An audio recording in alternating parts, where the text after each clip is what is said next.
اعوذ باللہ من الشیطان الرجیم بسم اللہ الرحمن الرحیم اللہم صلی علی محمد وعلی آل محمد کما صلیت علی ابراہیم وعلی آل ابراہیم انک حمید مجید اللہم بارک علی محمد وعلی آل محمد کما بارکت علی ابراہیم وعلی آل ابراہیم انک حمید مجید رب اشرح لی صدری ویسر لی امری واحلل عقدۃ من لسانی یفقہوا قولی ربنا زدنا علما یا مقلب القلوب ثبت قلبی علی دینک آمین۔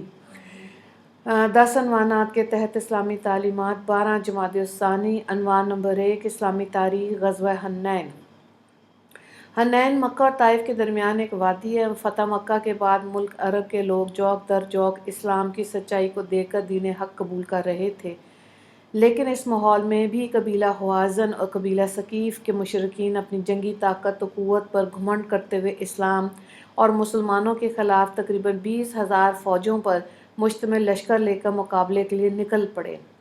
رسول اللہ صلی اللہ علیہ وآلہ وسلم کو جب اس کی خبر ہوئی تو 10 شوال 8 ہجری میں 10,000 مسلمانوں کے ساتھ میدان میں پہنچے۔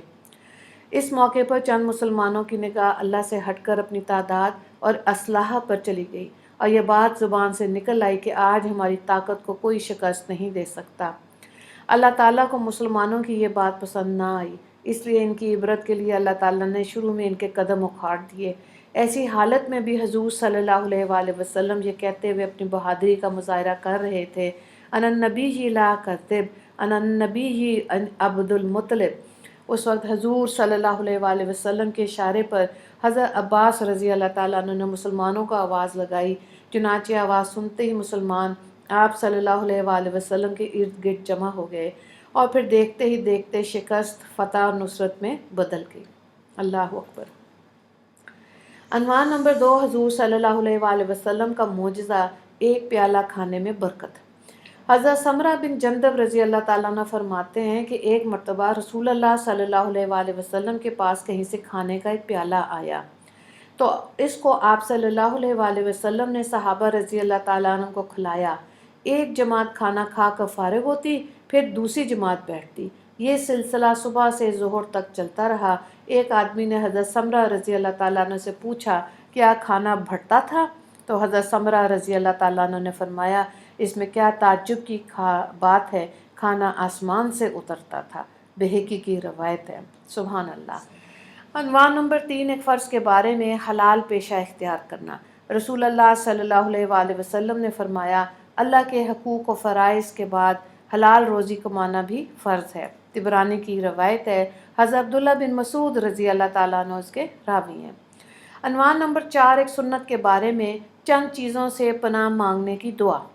رسول اللہ صلی اللہ علیہ وآلہ وسلم یہ دعا پڑھتے تھے، اللہم انی اعوذ بک من العجز والکسل والجبن والحرم واعوذ بک من فتنۃ المحیاء وممات۔ ترجمہ، اے اللہ میں بے بسی، کاہلی، بزدلی اور حد سے زیادہ بڑھاپے سے پناہ مانگتا ہوں اور زندگی اور موت کے فتنے سے بھی پناہ مانگتا ہوں۔ بخاری کی روایت ہے۔ حضرت انس بن مالک رضی اللہ تعالیٰ عنہ اس کے راوی ہیں۔ عنوان نمبر 5 ایک اہم عمل کی فضیلت، اللہ کے واسطے کھانا کھلانا۔ رسول اللہ صلی اللہ علیہ وآلہ وسلم نے فرمایا، مجھے اپنے مسلمان بھائی کو اللہ کے واسطے صرف ایک لقمہ کھلانا 1 درہم صدقہ کرنے سے زیادہ محبوب ہے، اور اللہ کے واسطے کسی بھائی کو 1 درہم دینا 10 درہم صدقہ کرنے سے زیادہ محبوب ہے، اور اللہ کے واسطے کسی بھائی کو 10 درہم دینا 1 غلام آزاد کرنے سے زیادہ محبوب ہے۔ عنوان نمبر 6 گناہ کے بارے میں، سچی گواہی کو چھپانا۔ قرآن میں اللہ تعالیٰ فرماتا ہے، تم گواہی مت چھپایا کرو، اور جو شخص اس گواہی کو چھپائے گا تو بلا شبہ اس کا دل گنہگار ہوگا، اور اللہ تعالیٰ تمہارے کیے ہوئے کاموں کو خوب جانتا ہے۔ سورہ بقرہ آیت نمبر 283۔ عنوان نمبر 7 دنیا کے بارے میں، دنیا چاہنے والوں کا انجام۔ قرآن میں اللہ تعالیٰ فرماتا ہے، جو کوئی دنیا ہی چاہتا ہے تو ہم اس کو دنیا میں جتنا چاہتے ہیں جلد دیتے ہیں، پھر ہم اس کے لیے جہنم مقرر کر دیتے ہیں جس میں ایسے لوگ قیامت کے دن ذلت اور رسوائی کے ساتھ دھکیل دیے جائیں گے۔ سورہ بنی اسرائیل آیت نمبر 18۔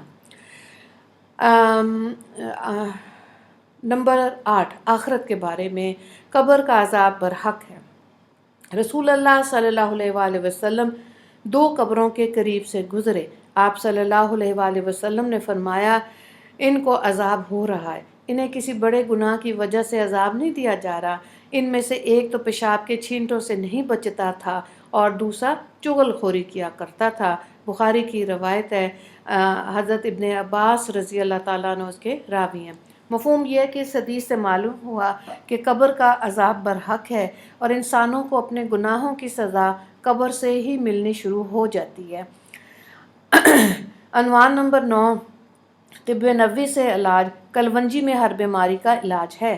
رسول اللہ صلی اللہ علیہ وآلہ وسلم نے فرمایا تم اس کلونجی کو استعمال کرو کیونکہ اس میں موت کے علاوہ ہر بیماری کی شفا موجود ہے۔ بخاری کی روایت ہے، حضرت عائشہ رضی اللہ تعالیٰ عنہ اس کی راویہ ہیں۔ مفہوم یہ ہے کہ علامہ ابن قیم فرماتے ہیں کہ اس کے استعمال سے اپھارا یعنی پیٹ پھولنا ختم ہو جاتا ہے۔ بلغمی بخار کے لیے نفع بخش ہے۔ اگر اس کو پیس کر شہد کے معجون بنا لیا جائے اور گرم پانی کے ساتھ استعمال کیا جائے تو گردے اور مثانے کی پتھری کو گلا کر نکال دیتی ہے۔ اچھا، طب نبوی۔ عنوان نمبر 10، نبی صلی اللہ علیہ وآلہ وسلم کی نصیحت۔ رسول اللہ صلی اللہ علیہ وآلہ وسلم نے حضرت معاذ رضی اللہ تعالیٰ عنہ کو یمن بھیجتے وقت فرمایا مظلوم کی بد دعا سے بچنا کیونکہ اس کے اور اللہ کے درمیان کوئی روک نہیں، یعنی مظلوم کی دعا بلا روک ٹوک اللہ کے دربار میں پہنچ کر قبول ہو جاتی ہے۔ بخاری کی روایت ہے، حضرت ابن عباس رضی اللہ تعالیٰ عنہ اس کے راوی ہیں۔ وآخر دعوانا ان الحمد للہ رب العالمین۔ اللہم اغفر للمسلمین والمسلمات والمؤمنین والمؤمنات۔ السلام علیکم ورحمۃ اللہ وبرکاتہ۔